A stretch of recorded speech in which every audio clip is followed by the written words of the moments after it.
Hi, I'm Anthony Mingy, Senior Partner at Fitch & Associates. Today we're going to talk about project management, specifically what a project is and what your role as a leader is. You have a lot of duties as an EMS leader, and more than likely at some point you're going to be required to lead a project.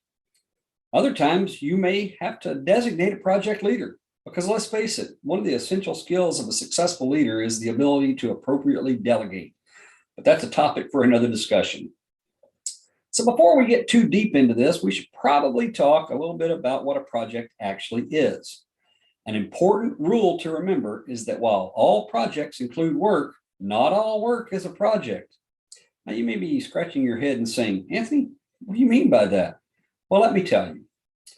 A project is a temporary endeavor to produce a unique product or service.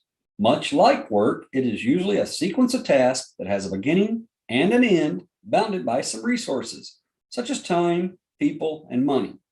And it has a very specific outcome. So some of you are probably still saying, well, that defines a lot of what I do every day. In fact, you may find yourself regularly saying something like, I sure have a lot of projects on my to-do list this week. I'm never going to get caught up. Now, remember what I said.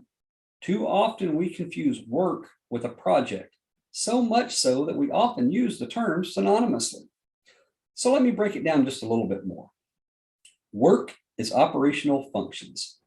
There may be distinct types of work that people in different roles and levels can perform. Very specifically, for example, a paramedic may perform different levels of work clinically that a basic EMT does not have the ability to perform due to licensure restrictions. Frontline and mid-level supervisors may have different task assignments and expectations than that of upline managers. So you ask yourself, what are some examples of work? Well, here's a few.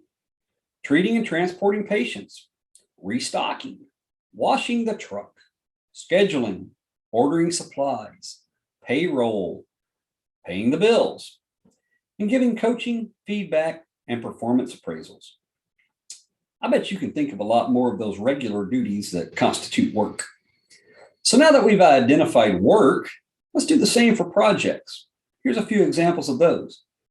Adding a new ambulance to the fleet, implementing a new EPCR system, purchasing a new CAD, building a new station. Now that could certainly be a big and multifaceted project, or adding a business line such as non-emergent transports or a specialty care transport team.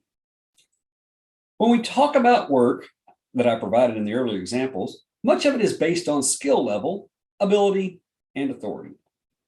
When you put a project team together, it should be based on the individual's experience and knowledge of the desired outcome. Something important to remember when building a project team, if a team of 5 people all have the same skill set, same ideas, you probably don't need 4 of them on the team, unless for some reason you need several people doing the same task. Diversification of skill, ideas, and background is critical when building successful project teams. So some of you are saying to yourself, Anthony, I don't have any project experience. I've never done any of those things you just talked about, and I'm not qualified to be a project manager. How can I lead a team through such an endeavor? I'm going to say don't sell yourself short on experience. You're only thinking of your at-work experience. So what about your home experience, your personal life experiences you've had? How many of you have ever purchased a car? How about built a house? Have you ever managed a little league team of any sort or been in the PTA? If you stop and think a little bit about it, I bet you're going to discover you've got a ton of experience leading projects or at least participating in them. You just didn't realize that all those skills you developed in your personal life were applicable to those workplace projects. Well, let me tell you, they certainly are. You've heard of life experience credit? Well, there you go. Perfect example. Now that we've identified the differences between projects and work, let's talk about the role of the project manager. This is where you really need to put your leadership and organizational skills to work. You'll often need to wear many hats at the same time. Some of the things you're going to need to do to serve as a project manager are be a planner, an organizer, a facilitator, a coach, and a cheerleader. And sometimes you're going to need to be a salesperson. And you're probably going to have to do a lot of these things all at once. In order to do this effectively, you're going to be a true multitasker. So, if you're going to be successful as the project manager, or if the person whom you designate to the role, you need to be passionate about the project, or they do.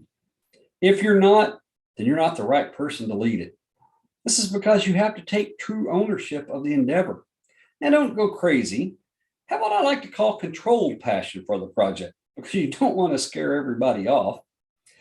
You need to be intense but calm, strong yet flexible, customer service oriented with a touch of healthy paranoia. This means you're going to look out for trouble and have a plan if something comes along that tries to obscure your progress. There are often multiple steps to successfully completing any of these projects.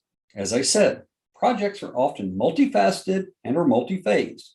Some things have to come before others, while some can be completed simultaneously or at the same time.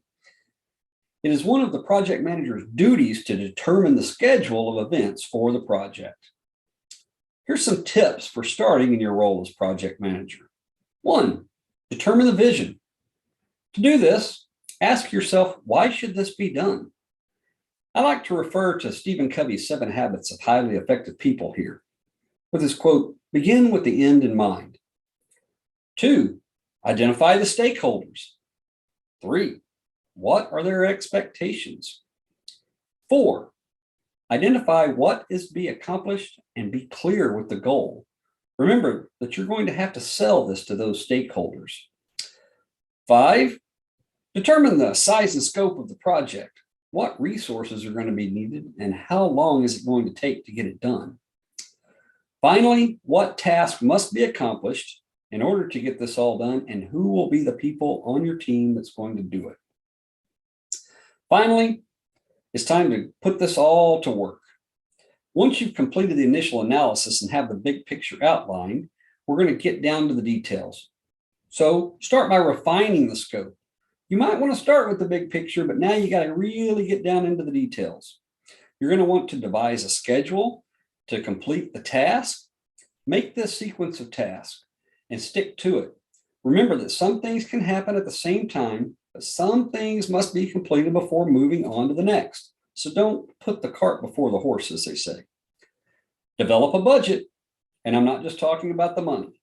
The team you have put together most likely has other duties and responsibilities, and you have to effectively manage their time.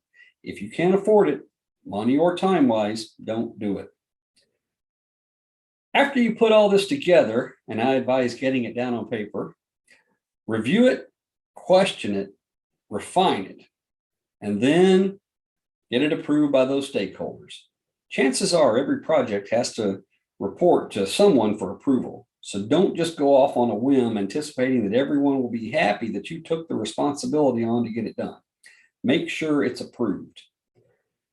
So now let's get down to business. Coordinate and guide the team. Remember, you've got to keep them focused and on track. Communication is key here with both the team and the stakeholders. You'll want to provide regular reports on the project progress. If conflict arises, you've got to resolve it. Remember, conflict isn't necessarily a bad thing. From differing opinions and schools of thought, a new idea, method, or plan can emerge. Secure the resources needed to complete the project. If something is unavailable, it's your job to find suitable replacements and alternatives. And this may require you going back to the stakeholders if it's going to delay, change the outcome, or significantly increase the cost.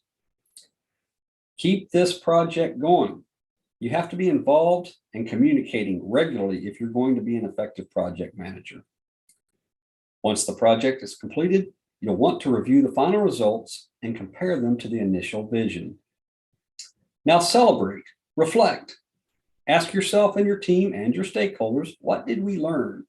Did it meet the expectations? And produce a final report. Document the results. This is important for historical purposes and for future projects. It becomes a reference tool. Some useful tools for you to use along the way. Task list. These can be very simple. You can use a whiteboard or a notebook.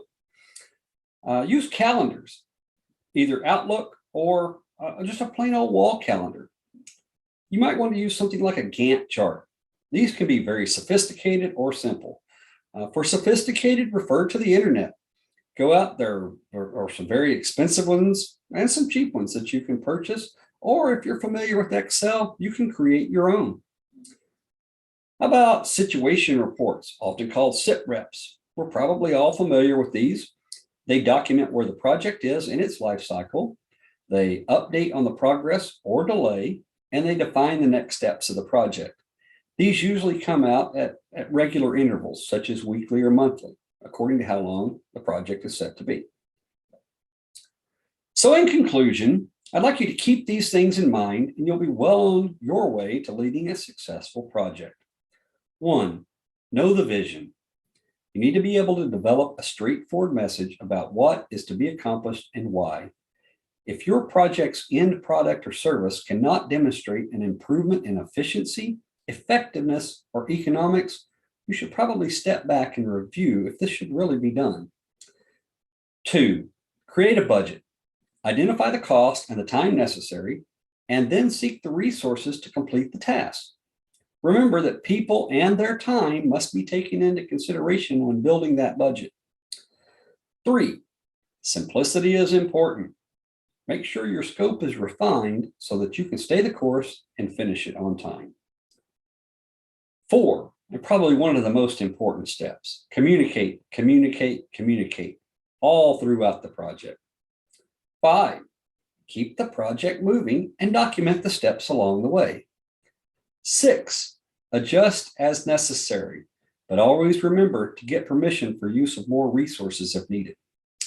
And 7, complete a final reporting of how the project turned out, celebrate and reflect on what was learned during the course of events.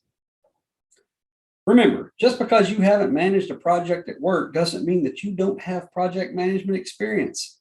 Look back on those things you've done in your personal life and you'll find a wealth of knowledge to build upon. I hope these tools and tips help you be successful in managing your next project. If you want to learn more about project management, there's a great deal of information out on the internet, or you can sign up for our Ambulance Service Manager or Communication Center Manager programs, where you'll join me for a full session on this topic and get some hands-on experience in project management. I hope to see you in an upcoming course. Thanks for watching today and wishing you all a very good project.